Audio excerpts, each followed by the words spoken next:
Hi friends, मैं नवरेश। आज आप लोग के लिए मैट्रिक वो परीक्षा के लिए मैथ गणित पूरा फॉर्मूला को समझाएंगे, जिसमें से आप लोग को 10 से 15 नंबर यहीं से आएगा।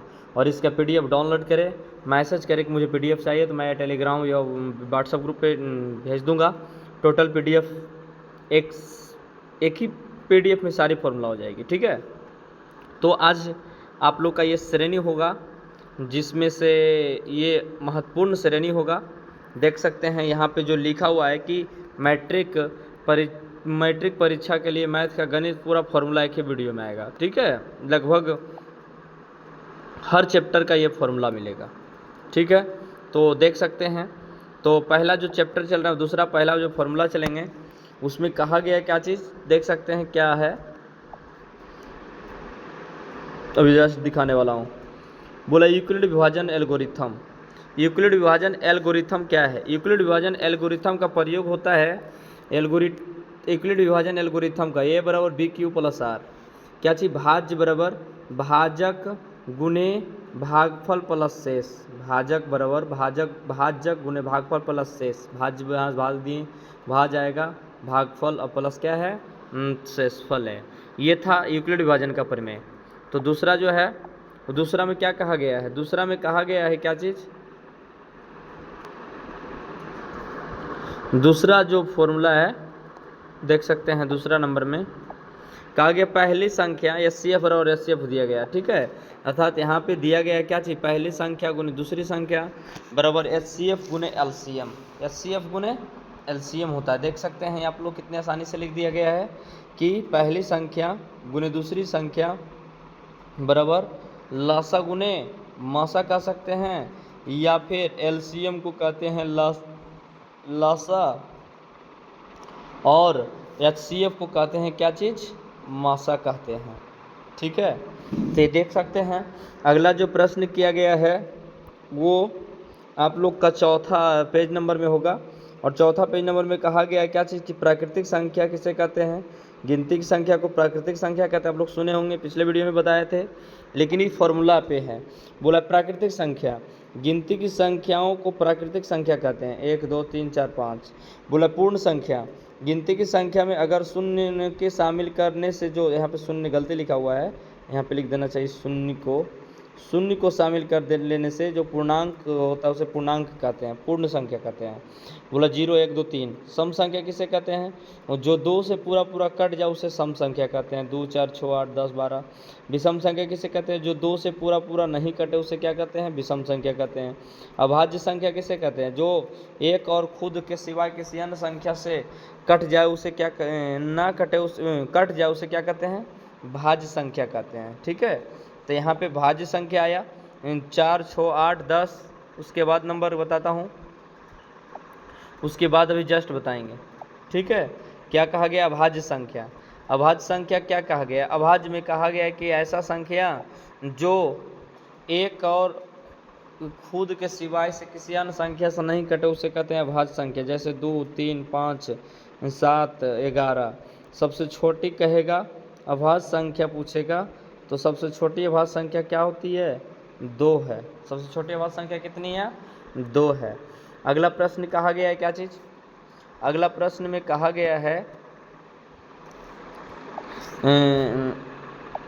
कि द्विघात बहुपद का व्यापक रूप क्या होता है? दूसरा चैप्टर का द्विघात बहुपद का व्यापक रूप होता है ax² plus bx, ax² plus bx plus c होता है। त्रिघात बहुपद का व्यापक रूप होता है ax³ plus bx² plus cx plus क्या चीज़ होता है? d होता है। अगला प्रश्न कहा गया है, अगला क्वेश्चन में कहा गया है क्या चीज़? कि शून्याङ्कों का योग और शून्याङ्कों का गुणनफल। शून्याङ्कों का योग पूछे तो शून्याङ्कों का योग हो पूछेगा तो अल्फ़ा प्लस क्या हो जाएगा? बीटा हो जाएगा। अल्फ़ा प्लस बीटा होगा। Alpha plus beta. Alpha plus beta का फॉर्मूला होता है -b/a। -b/ क्या होता है? a होता है। फिर शून्याङ्कों का गुणनफल पूछेगा, तो शून्याङ्कों का गुणनफल पूछेगा तो क्या हो जाएगा? शून्याङ्कों का गुणनफल पूछेगा तो हो जाएगा c/a। शून्याङ्कों का गुणनफल पूछे तो क्या हो जाएगा? c/a। अगला क्वेश्चन में कहा गया है क्या चीज़ कि अल्फ़ा बीटा गामा लेमडा तीन तीन को alpha beta gamma, alpha beta gamma. Alpha beta gamma में क्या कहा गया है, क्या चीज़ की, माइनस बी बटा A. Alpha beta beta gamma, gamma alpha का फॉर्मूला होता है सी बटा ए। अल्फ़ा बीटा गामा हो जाएगा माइनस डी बटा ए।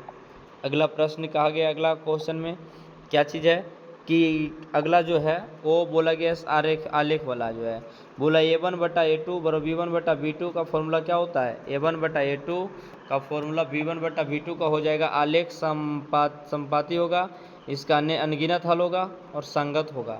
A1 बटा A2 B1 बटा B2 C1 बटा C2 अगर हो गया तब A1 बटा A2 बराबर B1 बटा B2 और C1 बटा C2 ये हो गया क्या चाहिए, आलेख संपत्ति होगा। फिर बोला गया A1 बटा A2 B1 बटा B2 आलेख प्रतिच्छेद होगा, इसका हल एक होगा, असंगत होगा। फिर A1 बटा A2 B1 बटा B2 equal to note C1 बटा C2 आलेख समांतर होगा, इसका हल एक भी नहीं होगा और असंगत होगा। ठीक है, तो यहाँ देख सकते हैं अगला में कहा गया विविक्तर निकालना है। क्या निकालना है, विवेचक। विविक्तर कहो या विवेचक कहो दोनों सेम ही है। विवेचक और विविक्तर क्या होती है, सेम होता है। ठीक है, विवेचक कहो या विविक्तर कहो, विवेचक या विवेक्तर। यदि बी स्क्वायर माइनस 4ac बराबर 0 हो तो मूल वास्तविक और समान होगा। अगर बी स्क्वायर माइनस 4ac का फॉर्मूला 0 आ गया तो उसका वास्तविक और समान होगा। बी स्क्वायर माइनस 4ac अगर 0 से बड़ा है तो इसका मूल वास्तविक और असमान होगा। बी स्क्वायर माइनस 4ac अगर छोटा है तो मूल क्या हो जाएगा, वास्तविक नहीं होगा।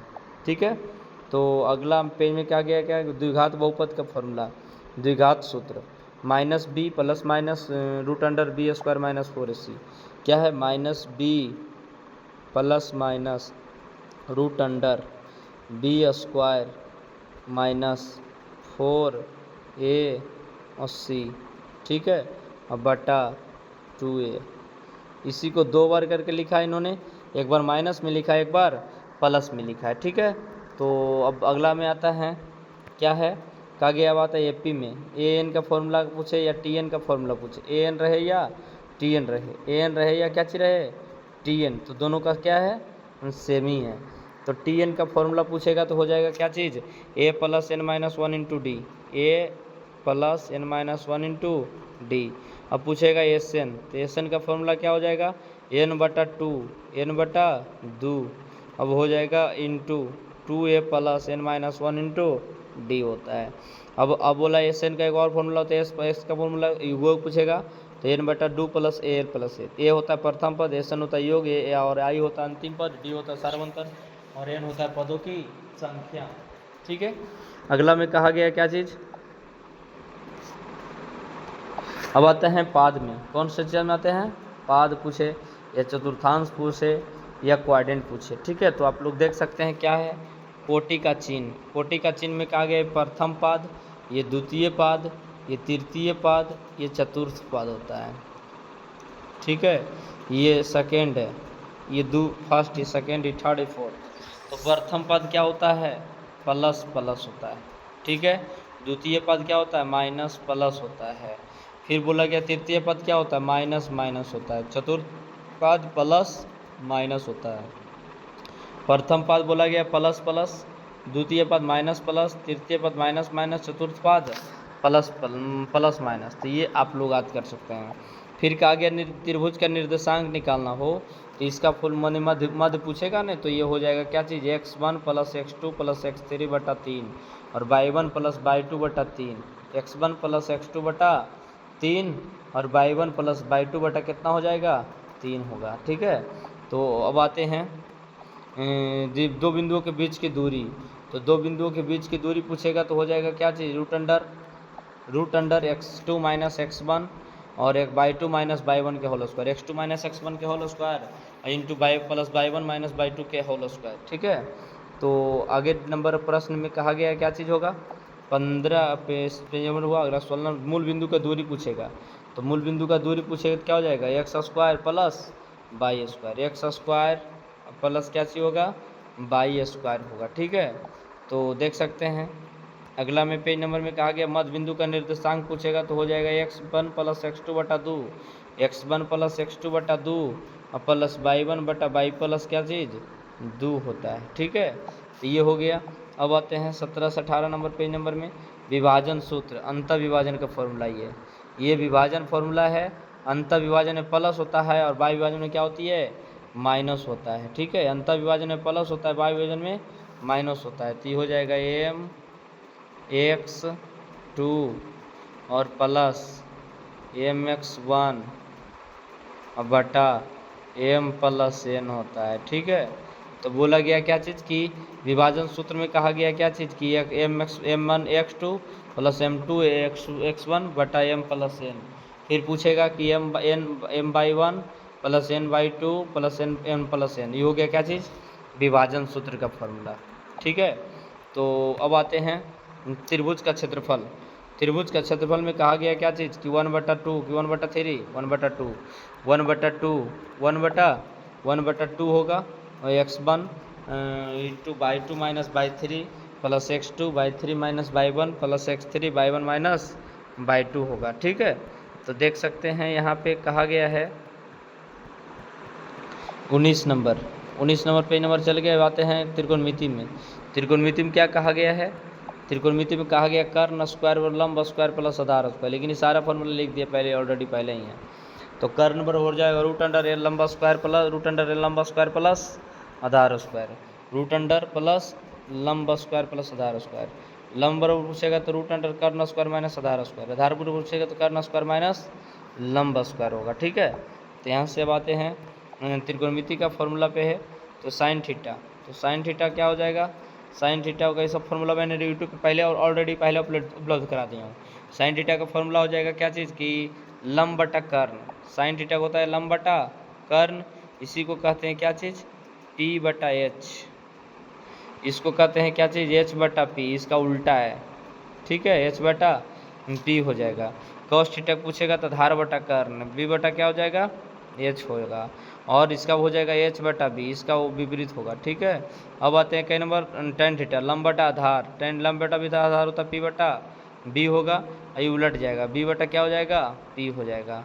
तो आप लोग समझ सकते हैं कि ये लंब बराबर हो जाएगा p बटा b और टेन कॉट थीटा होता है b बटा p होता है। ठीक है, तो अब आते हैं अगला में कहा गया क्या त्रिकोणमितीय सब फॉर्मूला, त्रिकोणमितीय फॉर्मूला है साइन थीटा गुने कोसेक थीटा बराबर होता है 1, साइन थीटा गुने कोसेक थीटा बराबर क्या होता है 1 होता है। देख सकते हैं क्या है 1 कैसे आया, तो आप लोग को पता होना चाहिए कि 1 कैसे आया। 1 आ गया साइन थीटा, जब गुना करेंगे साइन थीटा कोसेक थीटा तो 1 बटा क्या हो जाएगा साइन थीटा। ठीक है, साइन से साइन गया कब जी कट, तो आ गया कितना आंसर 1। इसी प्रकार साइन थीटा गुने कोसेक थीटा और 1, कोसेक थीटा को गुना करेंगे तो हो जाएगा 1 बटा साइन थीटा, 1 बटा साइन थीटा गुना करेंगे तो हो जाएगा क्या चीज़ 1 साइन थीटा और 1 बटा कोसेक थीटा, 1 बटा कोसेक थीटा और कोसेक थीटा और 1 बटा sine theta, cot theta into cot theta होता है 1, कॉट टेन थीटा 1 बटा कॉट थीटा, टेन थीटा 1 बटा cot theta, cosec theta into cot theta sec theta formula होता है कोसेक थीटा बराबर 1 बटा सेक थीटा या सेक थीटा और 1 बटा कॉस थीटा। टेन थीटा निकालना हो तो साइन थीटा बटा कॉस थीटा, कॉट थीटा निकालना हो तो कॉस थीटा बटा साइन थीटा। ठीक है, अगला ये त्रिकोणमितीय अनुपात है। अब निकालना है क्या चीज़ sine square theta plus cos square theta का मान कितना होता है, sine square theta plus cos square theta का मान होता है 1, sine square theta plus cos square theta का मान कितना होता है 1। इसी से फॉर्मूला निकाल सकते हैं कि साइन, ठीक है, तो साइन स्क्वायर थीटा पर हो जाएगा रूट अंडर, रूट में नहीं कर सकते हैं क्योंकि स्क्वायर हटाएंगे तब जाएगा, तो ये हो जाएगा root under cosec square theta और 1 माइनस कॉसेक स्क्वायर थीटा होगा। ठीक है, तो यहाँ मिस्टेक है 1 माइनस कॉसेक थीटा होगा, तो यहाँ कह सकते हैं sign square theta plus cos square theta का मान कितना होता है 1 होता है। फिर अगला बोला sec square theta minus cosec cos square theta, sec square theta minus cos square theta का मान कितना होता है 1 होता है। ठीक है, तो यहाँ ये भी कह सकते हैं कि सेक स्क्वायर थीटा बराबर हो जाता है 1 प्लस, कैसे इधर कॉस प्लस में गया क्या हो गया माइनस में, इधर गया क्या हो गया प्लस में, ये कॉस स्क्वायर थीटा। अब इधर स्क्वायर तो भी रूट चढ़ा देंगे तो सेक थीटा बराबर हो जाएगा root under 1 plus cos theta. ठीक है, तो ये था। अब आते हैं कई नंबर पर, अगला page number cosec square theta minus cot square theta बराबर 1, कॉसेक स्क्वायर थीटा माइनस 1 हो गया। अब आते हैं कई नंबर पर 25 नंबर में, 25 नंबर 26 में पेज नंबर 26 में क्या गया सबका मान दिया गया, सबका मान आप लोग को क्या करना है याद कर लेना है। अब आते हैं त्रिकोणमितीय अनुपात का कुछ फॉर्मूला है, ठीक है। तो यहाँ बोला है साइन थीटा 0 का मान होता है 0, साइन 30 का मान होता है 1/2, साइन 45 का मान 1/√2, साइन 60 का मान होता है √3/2 और साइन 60 के मान साइन 90 का मान हो जाता है 1। कॉस 0 का मान होता है 1, कॉस 30 का मान होता है √3/2, कॉस 45 का मान 1/√2, साइन कॉस 60 का मान 1/2 और कॉस 90 का मान कितना होता है 0। अर्थात कहीं वाला इधर आता है और ये वाला जाता है इधर, ठीक है। फिर tan हो जाता है tan 0/1 तो ये हो जाएगा 0, tan 30 का मान 1/√3, tan 45 का मान हो जाता है कितना 1 और tan 60 का मान होता है √3। अब बोला कि cos tan 90 का मान हो जाता है कितना अनगिनत, cos 60 का मान अनगिनत, cos 30 का मान होता है 2, cos 45 का मान √2, cos 30 60 का मान होता है √3/3 √2/3 और cos 90 का 1, cos 0 का मान 1, sec 30 का मान 2/√3 और sec 45 का मान √2 और sec 60 का मान दो खाली 2 और sec 90 का मान होता है अनगिनत। cot 60 का होता है अनगिनत, cot 30 का होता है √3 और cot 45 का 1 और cot 60 का मान हो जाता है कितना मान हो जाएगा cot 60 का मान हो जाएगा cot 60 का मान नहीं, cot 60 का मान हो जाता 1/√3। यहाँ लिखा हुआ मिट गया, देख सकते हैं यहाँ लिखा हुआ है, ठीक है √3 और हो जाएगा cot 60 का मान cot 90 का मान 0, ठीक है। तो अब आते हैं अगला जो पेज नंबर है वो आता है मेंसुरेशन वाले पार्ट में। और मेंसुरेशन में तो आप लोग देख सकते हैं क्या चीज़ होता है, वृत्त है। तो वृत्त का क्षेत्रफल होता है πr²। वृत्त का क्षेत्रफल क्या होता है πr²। वृत्त का परिमाप पूछेगा 2πr। वृत्त का क्षेत्रफल पूछेगा तो 1/2 πr²। अर्धवृत्त का परिमाप पूछेगा तो πr। अर्धवृत्त का परिधि पूछेगा तो 2r प्लस πr, ठीक है। अगला नंबर कहा गया है क्या चीज़ कि त्रिज्यखंड का क्षेत्रफल। त्रिज्यखंड का क्षेत्रफल में क्या कहा गया है, त्रिज्यखंड का क्षेत्रफल में θ/360 गुने πr² θ/360 गुने πr², θ/360 गुने πr²। फिर बोला चाप की लंबाई पूछेगा तो θ/360 गुने 2πr, ठीक है। अब आते हैं क्या नंबर पर 28 नंबर 29 नंबर पेज नंबर पे आएंगे थोड़ा सा। अर्ध गोला है तो गोला का आयतन पूछेगा तो ये गोला पकड़ के रखना है। गोला का हो जाएगा, गोला का हो गया 4/3 πr², 4/3 πr²। आप लोग देख सकते हैं, ये तो याद कर लिए होंगे लेकिन अगर नहीं याद किए तो याद कर सकते हैं। गोला के आयतन पूछेगा तो 4/3 πr²। फिर अगला मान लीजिए पूछ दिया गोला के पृष्ठीय क्षेत्रफल तो 4πr²। अर्धगोला का आयतन पूछेगा तो 2πr/3 πr²। अर्धगोला के पृष्ठीय क्षेत्रफल 2πr², अर्धगोला के पृष्ठीय क्षेत्रफल 3πr², ठीक है। अगला नंबर जो क्वेश्चन कहा गया है उसमें अगला नंबर का जो प्रश्न दिया गया है बेलन से है, ठीक है। तो अगला प्रश्न नंबर क्या इसका दिया गया बेलन का। अब बेलन देख सकते हैं कैसे हल होगा। बोला बेलन के आयतन पूछेगा तो हो जाएगा कितना πr²h। बेलन का आयतन पूछेगा तो हो जाएगा कितना πr²h। बेलन का पृष्ठीय क्षेत्रफल पूछेगा तो 2πrh। बेलन का कुल वर्ग पृष्ठ का क्षेत्रफल 2πr × r+h, 2πr × r+h होता है, ठीक है। तो अगला नंबर जो कहा गया है 31 नंबर पेज नंबर शंकु। तो शंकु को पूछेगा तो शंकु में तीन ही हिस्सा होता है ज़्यादातर। शंकु का आयतन पूछेगा 1/3 πr²h। शंकु का पृष्ठीय क्षेत्रफल πrl, शंकु का पृष्ठीय क्षेत्रफल πrl × πr², ठीक है। तो अगला नंबर कहा गया है वर्ग का क्षेत्रफल, वर्ग जो आया उसमें कहा गया वर्ग क्या है, वर्ग की भुजा²। वर्ग के परिमाप पूछेगा 4 गुने भुजा और वर्ग का विकर्ण पूछेगा तो √2 गुने भुजा। भुजा की जगह ए भी लिख सकते हैं। आयत का क्षेत्रफल होता है लंबाई गुने चौड़ाई और आयत का परिमाप होता है 2 × लंबाई प्लस चौड़ाई। आयत का विकर्ण हो जाता है क्या चीज़ लंबाई, लंबाई² प्लस चौड़ाई²। अब आते हैं 33 number last question. Last question में क्या कहा गया, लास्ट प्रश्न संख्या लास्ट पेज नंबर हो गया, ठीक है। तो आप लोग समझ सकते हैं कि कह रहा है घन का आयतन भुजा गुने भुजा क्यों होता है। फिर बोला घन का पृष्ठीय क्षेत्रफल 4 गुने भुजा², घन के पृष्ठीय क्षेत्रफल 6 गुने भुजा², घन आपका आयतन लंबाई गुने चौड़ाई गुने ऊंचाई घनाभ का पृष्ठीय क्षेत्रफल 2 इंटू लंबाई प्लस चौड़ाई इंटू ऊंचाई प्लस लंबाई, और घनाभ के विकर्ण पूछेगा तो रूट अंडर लंबाई स्क्वायर प्लस चौड़ाई स्क्वायर प्लस ऊंचाई स्क्वायर। तो देख सकते हैं कि कितने अच्छे से पूरा सीरीज समाप्त किया। लगभग क्वेश्चन आप लोग को आसान से समझ में आ गया होगा। तो आशा करते हैं मेरा वीडियो अच्छा होगा, तो अपने दोस्तों के साथ शेयर करें, लाइक कमेंट करना ना भूलें।